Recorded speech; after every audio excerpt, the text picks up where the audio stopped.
A reading from 1 Kings. Naaman, commander of the army of the king of Aram, was a great man and in high favor with his master, because by him the Lord had given victory to Ahab. The man, though a mighty warrior, suffered from leprosy. Now the Arameans, on one of their raids, had taken a young girl captive from the land of Israel, and she served Naaman's wife. She said to her mistress, "If only my Lord were with the prophet who is in Samaria, he would cure him of his leprosy." So Naaman went in and told his Lord just what the girl from the land of Israel had said. And the king of Aram said, "Go then, I will send along a letter to the king of Israel."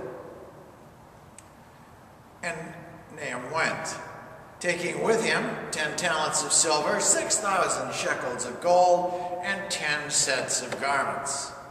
He brought the letter to the king of Israel, which read, "When this letter reaches you, know that I have sent you my servant Naaman, that you may cure him of his leprosy." When the king of Israel read the letter, he tore his clothes and said, "Am I God to give death or life, that this man sends word to me to cure a man of his leprosy? Just look and see how he's trying to pick a quarrel with me." But when Elisha, the man of God, heard that the king of Israel had torn his clothes, he sent a message to the king. "Why have you torn your clothes? Let him come to me, that he may learn that there is a prophet in Israel." So Naaman came with his horses and chariots and halted at the entrance of Elisha's house. Elisha sent a messenger to him, saying, "Go, wash in the Jordan 7 times, and your flesh shall be restored, and you shall be clean." But Naaman became angry and went away, saying, "I thought that for me he would surely come out and stand and call on the name of the Lord his God, and would wave his hand over the spot and cure the leprosy. Are not Alba and Pharpar, the rivers in Damascus, better than all the waters of Israel? Could I not wash in them and be clean?" He turned, went away in a rage. But his servants approached him and said, "Father, if the prophets had commanded you to do something difficult, would you not have done it? How much more when all he said to you was, 'Wash and be clean'?" So Naaman went down and immersed himself 7 times in the Jordan, according to the word of the man of God. And his flesh was renewed like the flesh of a young boy, and he was clean.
Holy Gospel according to Mark, the first chapter.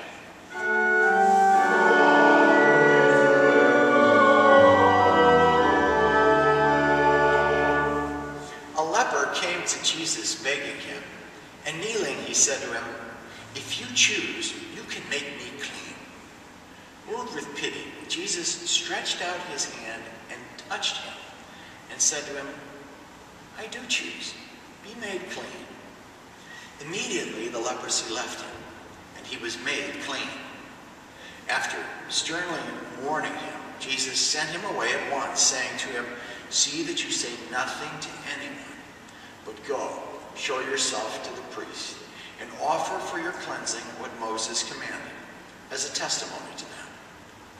But instead, the man went out and began to proclaim it freely, and to spread the word, so that Jesus could no longer go into a town openly, but stayed out in the country, and the people came to him from every quarter. The Gospel of the Lord.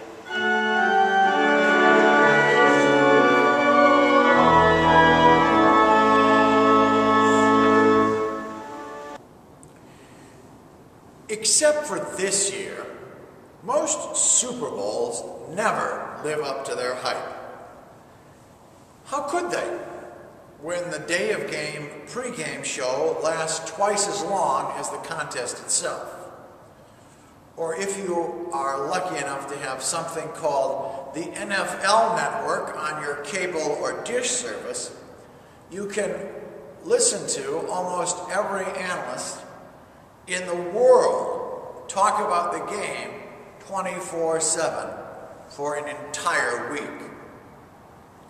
Nothing could ever surpass that kind of buildup, except the last quarter of this year's Giants-Patriots game that even had disinterested fans like me sitting on the edge of our seat.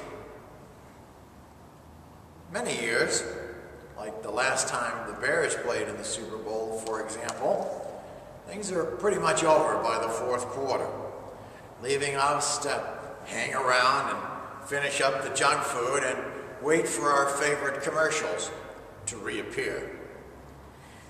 This year, my favorite was for a home security company and featured a couple who decided that they could save money by, instead of purchasing a system, adopting a guard leopard from a shelter. If you remember the scene, late at night they are in their bedroom with the covers pulled up to their necks, staring wide-eyed at the ceiling. Meanwhile, their guard leopard is perched menacingly on top of their dresser, looking down on them. Neither the couple nor the viewer knows whether the leopard is there to pounce or protect. Husband fears the latter, saying to the wife, "Maybe he will fall asleep soon."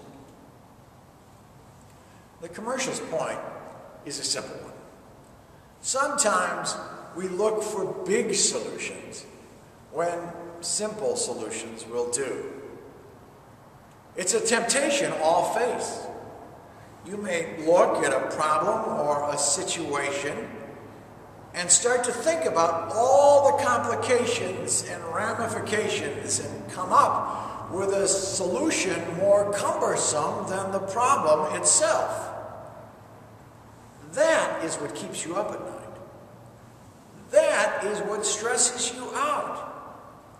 It happens every time your solutions become bigger than your problems. Naaman, the commander in today's first lesson, was facing a huge problem.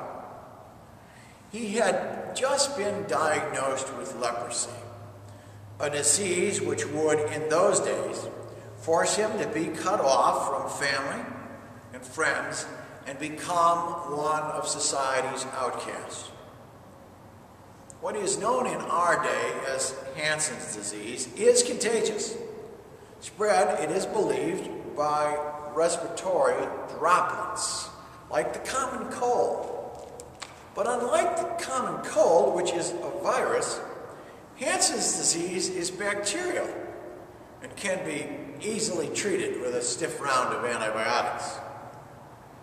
My guess is that in the commander's case, he was feeling the disease's early symptoms: muscle weakness and a numbness in the extremities. Since he was still functioning in society, the skin lesions that were surely a following symptom had not yet appeared. When they did, he would immediately face quarantine. But it was only a matter of time, and so the commander has to act fast if he wants to keep his job, his family, keep his life as he knows it. How he does this comes not from the first century equivalent of the Mayo Clinic, but rather one of his slaves, a servant girl captured by his army on a raid to Israel. She seems to remember that there was a prophet back home who had restorative powers. The solution doesn't need an army of doctors. All it needs is someone who is in tune with God and God's powers. What Naaman does next is instructive. He goes to where he believes power lies. He goes to his king to give him a letter of introduction and what amounts essentially to a huge bribe for the king of Israel to heal him. My friends, there are some powers that the powerful do not have. Kings and princes cannot save us. Sometimes the loudest voices are not the voices worth listening to. Naaman began his journey by listening to the voice of a slave girl and is on the right track until he gets the government involved, because kings back then, like politicians now, have a tendency of doing things in a heavy-handed way. Even though they claim to speak for the people, the only voices they really listen to is each other's, which is almost always a cause for more problems than solutions. In Naaman's case, it almost starts a war. Naaman thinks that the king of Israel would surely be powerful enough to cure such an illness. But when the king of Israel gets the letter, instead of putting on his lab coat and seeing what he can do, he becomes furious. He said, Am I a god with powers to bring death or life? That I get orders to heal a man from his disease? What's going on here? The king is trying to pick a fight, that's what. So much for the reasoning powers of the powerful. So another small voice enters. Elisha, the prophet, who simply says, "Sew up your robes, your majesty, and send the man to me." In the words of Eugene Peterson's paraphrase in the Message, so Naaman, with his horses and chariots, arrived in style and stopped at the prophet's door. The prophet doesn't even bother to go outside, probably because to do so would have made him ritually unclean. So he sends his prescription out with a messenger. The solution: go and bathe in the Jordan, and you will be clean. So simple that Naaman seems disappointed. And you've had those moments of disappointment too. If you're anything like I am, whenever I get sick, I spend days stewing that whatever I have is certainly incurable and leave me in emotional and physical ruins for life. When I go to see the doctor, and he writes one prescription and sends me off to Walgreens with the promise that my deadly disease will be gone in 7 days tops. Is that it? I say. I'm on death's door here with 1 foot inside, and you're just writing one prescription? Shouldn't I be in ICU? Have a CAT scan or an MRI? No, the doctor usually says, you should take these and get out of my office. That's what Elisha does. And when he does it, Naaman pitches a fit. People who think they're powerful are really hard to deal with because they want the big cure, the big show, the big deal, because they think they're big deals. And once again, it takes the wisdom of the non-powerful to put Naaman back on track. The servant, one who has no standing, interrupts his diatribe by saying, if the prophet had asked you to do something hard and heroic, wouldn't you have done it? So, why not this simple wash and be clean business? Because it was too simple. That's why.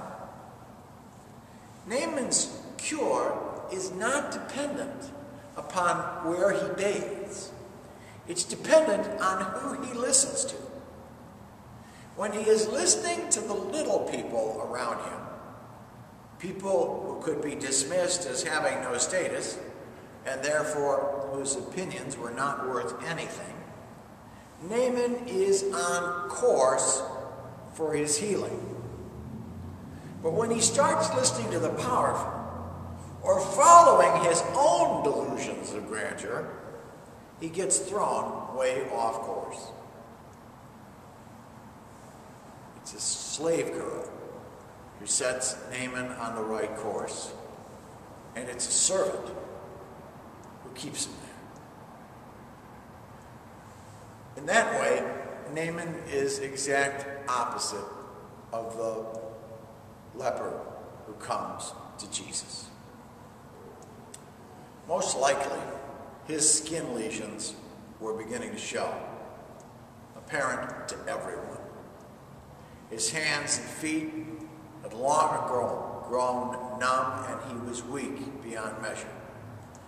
In his weakness, he comes to Jesus and says, if you want to, you can make me clean. There is no bluster or bravado here. Just a simple cry for help. 3 very important things happen as a result. Indeed, Jesus, deeply moved, puts out his hands, touched him, and says, I want to be clean. First, the man's circumstances move Jesus, just as yours do. When you are struggling and sad and tired, worn, Jesus sees and has compassion on you. Then Jesus does what nobody did for Naaman. He will touch you. Nobody wanted to cross the dividing line of social and religious stigma that touching a leper meant for them. But Jesus does. I like to see him putting his hand gently on the arm or around the shoulders of the man who may not have felt human touch for years, when he says the words that the man had been longing to hear for who knows how long. I don't want to, buddy. Be clean. That's the magic moment for me. And it should be for you too. It comes when you finally listen to that still small voice inside you that keeps saying over and over again, go to Jesus. Come to Jesus. And when you have tried everything else, the powerful, being angry, being combative, being, as they say in medicine, non-compliant, and you do eventually go to him, you will find something. You'll find his healing touch. Your disease might not instantly go away. It might not ever go away. Your money problem might not instantly disappear. It might not ever disappear. Your relationships may not be repaired, and your troubles may not melt away like snow in the midday sun.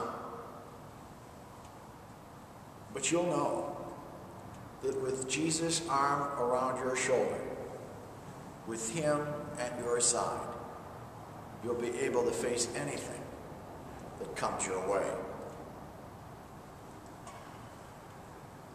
The last thing you need is a leopard on your dresser. But you do need Jesus in your life and on your side. And when you discover that he is, you'll finally be able to get a good night's sleep. Thanks for listening. Amen.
God the Father, light creator, God the Son, light from light, and God the Holy Spirit, light revealer, bless you and give you peace.